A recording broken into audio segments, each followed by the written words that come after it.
முயற்சி ஒண்ணுமே கிடையாது. ஆமென் சொல்லுங்க. அல்லேலூயா. உங்க மேல இருக்கிற பாசம், உங்க மேல இருக்கிற அன்பு ஒருவரையும் நான் இழந்து போக விரும்பலன்றார்.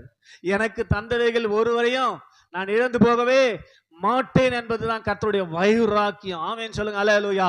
அப்ப இங்க வந்திருக்கிற நீங்கள் இப்படிப்பட்ட சவுலின் அனுபவத்துக்கு போக கூடாது என்றால், விசுவாச பட்டியல்ல உங்க பேரும் இடம் பெறணும்னு சொன்னா, நீங்கள் பெற்றுக்கொண்டிருக்கிற அந்த அபிஷேகத்தின் மூலமாய், புது சிருஷ்டியின் மூலமாய் தேவனோடு இருக்கிற அந்த உறவை ஒவ்வொரு நாளும் பலப்படுத்தணும்.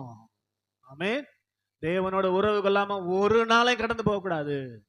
ஸ்தோத்திரம். அப்படின்ற முனைப்போடு நாம் ஒவ்வொரு நாளையும் கடந்து போவோம் என்று சொன்னால் நாம் விசுவாசத்துல வளர்றோம்னு அர்த்தம். ஆமென் சொல்லுங்க. அல்லேலூயா. உள்ளான மனுஷன் பலனடையுதுன்னு அர்த்தம். ஆமென் சொல்லுங்க. அல்லேலூயா. உள்ளான மனுஷன் பலனடையதான் ஆத்மாவில் இருக்கிற பழைய பதியப்பட்ட சுவடுகள் எல்லாம் அழித்து தேவனுக்கு பிரியமாய் வாழும்படி ஆத்மா திசை திருப்பப்படும். ஆண்டவரோடு உறவு கொள்ளும் போதுதான் இதெல்லாம் நடக்கும். அதனால தயவு செய்து நேரங்களை ரொம்ப வேஸ்ட் பண்றோம். எப்ப நமக்கு முடிவு வரும் தெரியாது, எப்ப நம்ம ஜீவன் போகும் தெரியாது. ஒவ்வொரு நாளையும் கர்த்தர் நீட்டித்து கொடுத்து கொண்டே இருக்கிறார். நம்ம நாளைக்கு என்று சொல்ல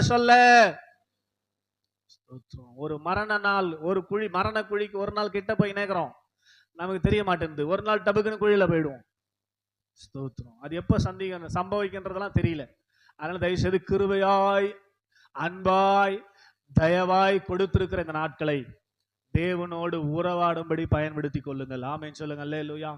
விசுவாசத்துல வளருங்கள். முட்டி போட்டு அப்பான்னா அவர் ஓடியாந்து உங்களை கட்டி பிடிக்கிறார்னு சொன்னேன் போன வாரம். ஆமென். உங்க ஜெபம் மாறணும். இயேசுவேன்றதை விட்டுட்டு நான் ஜெபம் பண்ணோம், அப்பா பிதாவே அப்படின்னு சொல்லும் போது நீங்க எடுத்து வைக்கிறது ஒரு அடினா அவர் எடுத்து வைப்பது 10 அடியா இருக்கும். ஆமென் சொல்லுங்க. அல்லேலூயா. அவர் உங்களை தம்முடைய கரங்கள் எடுப்பார். அவர் நடத்துகிற விதம் ஆச்சரியமா இருக்கும், அற்புதமா இருக்கும். அது நன்மையின் பாதையா இருக்கும், ஜீவனின் பாதையா இருக்கும். அது நம்மை கொண்டு போய் பரலோகத்துல சேர்க்கும். ஆமென் சொல்லுங்க. அல்லேலூயா. அதனால கனம் பொருந்தியவனா இருந்தாலும், எப்பேற்பட்ட மதிப்பு மரியாதையாய் மனுஷன் வாழ்ந்து கொண்டிருந்தாலும், அறிவில்லாத மனுஷன் அழிந்து போகிற மிருகங்களுக்கு நீங்க எப்படி இருக்கிறீங்க? பைபிளை மூடிட்டு முழங்கால் படிடுவோம். ஸ்தோத்திரம். அறிவோடு இருக்கிறீங்களா? கொஞ்சம் தயவு செய்து நேர் முழங்கால் படிட்டு செக் பண்ணி பாருங்க.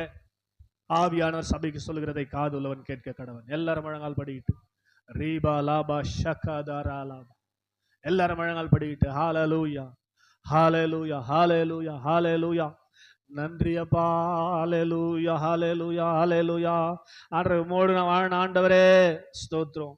உம்மோடு வாழன ஆண்டவரே சொல்லுங்களேன். ஹalleluya ஹalleluya. நன்றி அப்பா, நன்றி அப்பா.